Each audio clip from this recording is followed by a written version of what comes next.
बहुत बहुत स्वागत है आपका हमारे इस खास कार्यक्रम में। मैं हूं आपके साथ रवि मिश्रा। राम मंदिर प्राण प्रतिष्ठा और ज्ञानवापी में पूजा के बाद देश का माहौल बदला है। हिंदू पक्ष या मुस्लिम पक्ष की तरफ से कई दावे और तकरीर हो रहे हैं। कुछ तकरीरें समाज को बांटने वाली भी हैं, तो दूसरी तरफ अयोध्या काशी के बाद मथुरा को लेकर मांग तेज हो गई है। इसकी सबसे बड़ी आवाज है कथावाचक देवकी नंदन ठाकुर जी। और देवकी नंदन ठाकुर जी 18 फरवरी से श्री कृष्ण जन्मभूमि मुक्ति के नाम दिल्ली में एक बड़ा आयोजन कर रहे हैं। इसका ऐलान भी किया गया है। आज टीवी 9 के स्टूडियो में हमारे साथ देवकी नंदन ठाकुर जी खुद लाइव मौजूद हैं। जाहिर है देवकी नंदन जी की मुहिम पर मुस्लिम पक्ष को ऐतराज हो सकता है, इसलिए हमारे साथ ऑल इंडिया इमाम एसोसिएशन के प्रमुख साजिद रशीदी भी मौजूद हैं और इस्लामिक स्कॉलर हाफिज गुलाम सरवर साहब भी हमारे साथ स्टूडियो में मौजूद हैं। और देखिए,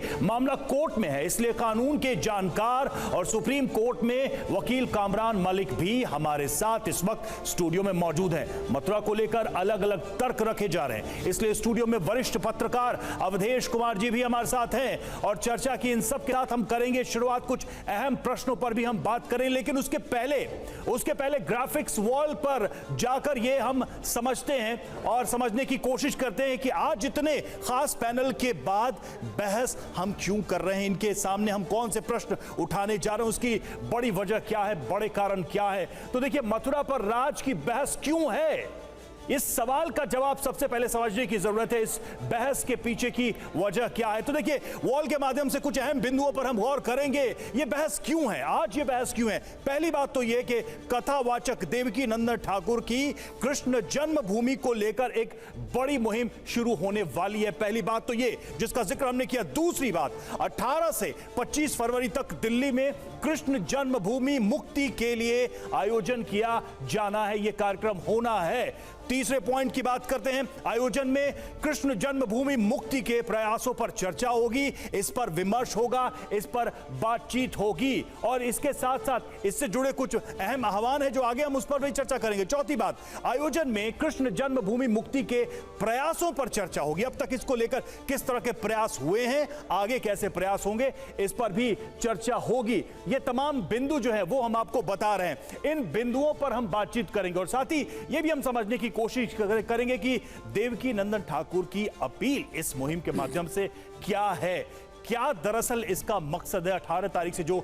अभियान शुरू होता है, तो करते हैं चर्चा की शुरुआत। और सबसे पहले देवकी नंदन जी, पहला प्रश्न तो यही कि इस आयोजन का प्रयोजन क्या है। आयोजन का प्रयोजन है कि हम और आप सत्य को सत्य जानें और सत्य कैसे छिपाया गया ये समाज को पता चले। और आयोजन का एक और मतलब है कि हम भगवान की प्रार्थना करें और भगवान के आगे प्रार्थना करके, क्योंकि 18 फरवरी से लेके 25 फरवरी तक जो आयोजन होने जा रहा है, जिसमें 7 दिन श्रीमद् भागवत कथा होगी और श्रीमद् भागवत को कल्प वृक्ष कहा गया है कि उससे जिस इच्छा को लेकर जो भी कार्य इच्छा लेके हम सुनेंगे, भागवत उस इच्छा को पूर्ण करेगी, क्योंकि कल्प वृक्ष है। तो हम उसके 7 दिन कथा होगी और 8वें दिन 25 तारीख को सनातन संत संसद होगी, जिसमें हम लोग ये चर्चा करेंगे कि भगवान श्री राम की तरह, जैसे भगवान श्री राम के मंदिर का निर्माण हुआ है, वैसे ही भगवान श्याम सुंदर के मंदिर का भी निर्माण मथुरा में हो और भव्य दिव्य तरीके से वो वहाँ पर विराजें। तो उसके लिए हम सनातनियों को क्या क्या करना चाहिए, इसके लिए शंकराचार्य, जगतगुरु, महामंडलेश्वर, अनेकों धर्म प्रचारक उस सनातन संत संसद में उपस्थित रहेंगे। 25 फरवरी को ये होगा कड़कड़डुम्मा दिल्ली में हम लोग करने जा रहे हैं, पड़पड़गंज उत्सव ग्राउंड में।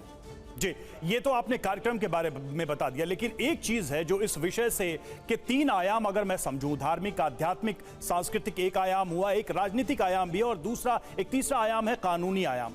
क्या इस दौरान, इस समागम के दौरान इन तीनों पक्षों पर बातचीत होगी और क्या वाकई में राजनीतिक दलों की भी कहीं कोई भूमिका देखते हैं आप इस आयोजन में? नहीं, मैंने एक और कार्य किया है कि राम मंदिर के निर्माण के समय काफ़ी लोगों ने, जो स्पेशली राजनीतिक पार्टियों से जुड़े हुए हैं, उन लोगों ने कहा कि ये जो साधु संत वहाँ गए हैं, कथाकार गए हैं या जो भी गए हैं, ये एक पार्टी के प्रवक्ता हैं, जिसे सुनकर मुझे बड़ा दुख हुआ।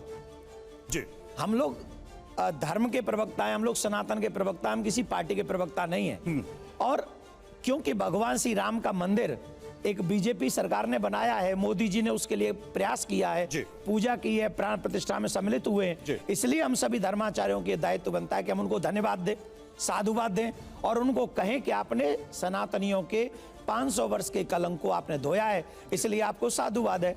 अब इसके बाद अगर आप हमको कह देंगे हम प्रवक्ता हैं, तो हमने एक और उपाय का एक बात कही है कि 18 से लेकर 25 तारीख तक जो आयोजन होने जा रहा है, इसमें सभी पार्टियों के लोग जो वरिष्ठ हैं उनको इनविटेशन है, वो आए। अभी तो राम मंदिर बना है ना, अभी कृष्ण मंदिर बाकी है, अभी काशी बाकी है। आप उसमें आके बताइए, आपको 1 रुपया नहीं लगाना, pandal free, mic free, light free, public free, प्रचार फ्री, सब फ्री है। बस आप आके बताइए। मैंने आदरणीय राहुल गांधी जी को भी कह रहा हूं, अखिलेश जी को भी कह रहा हूं, बहन मायावती जी को भी कह रहा हूं, और जो जो अपनी अपनी पार्टियों के अध्यक्ष हैं उन सबको कह रहा हूं। आप दलों को, राजनेताओं को इनवाइट कर रहे हैं? अगर मैं सीधे मैं आपके चैनल के माध्यम से भी कह रहा हूं, मैंने प्रेस कॉन्फ्रेंस में भी कहा, मैं आपको सभी को इनवाइट कर रहा हूं कि आप आइए, आप हमारे सनातन को बढ़ाने में हमारी क्या सहायता करेंगे, भगवान के मंदिर निर्माण में आप हमारी क्या सहायता करेंगे, आप हमारे मंच पे आके अपना व्यू बताइए। नहीं, लेकिन ठीक है, एक चीज लेकिन यहां पर यह है कि मामला चूंकि अदालत में है, तो ऐसे में ऐसी मुहिम की क्या जरूरत? बहुत सारे लोग ये प्रश्न कहेंगे और कहेंगे कि हम मंशा पे सवाल उठा रहे हैं कि अलग कोर्ट के बाहर इस तरह के प्रायोजनों का क्या अर्थ है, जब मामला अदालत में पहले से दोनों पक्ष तर्क वितर्क कर रहे हैं, वहां पर सबूत प्रमाण दे रहे हैं। अब एक बात बताइए, हम जो भागवत करने जा रहे हैं वहां कोई आंदोलन तो है नहीं, भागवत कर रहे हैं और हम भगवान से प्रार्थना कर रहे हैं कि हमारा कार्य सिद्ध हो, तो इसमें बुराई क्या है? और वहां संत सम्मेलन जो हम करने जा रहे हैं वो तो विचार मंथन है कि हम लोग बैठ के करेंगे। भाई मंथन कर सकते हैं, न तो विचार कोर्ट के बाहर करने पे पाबंदी है और ना ही कथा करने पे कोर्ट पे बाहर। तो मैं अगर सीधे कहूं कि मंशा क्या है, तो मनसा भगवान श्री कृष्ण के मंदिर के निर्माण होना चाहिए, काशी विश्वनाथ में मंदिर का निर्माण होना चाहिए, सनातन सुरक्षित होना चाहिए इस देश में। ये मंशा आपने ये मंशा आपने स्पष्ट कर दिया। साजिद रशीदी साहब, आपके सामने ही सारी बातें हुई हैं, आयोजन भी हो रहा है, ऐसा नहीं है कि अलग अलग मतों के लोगों को इनवाइट नहीं किया जा रहा, आमंत्रित भी किया जा रहा है, और साथ ही जो इसके पीछे का लक्ष्य है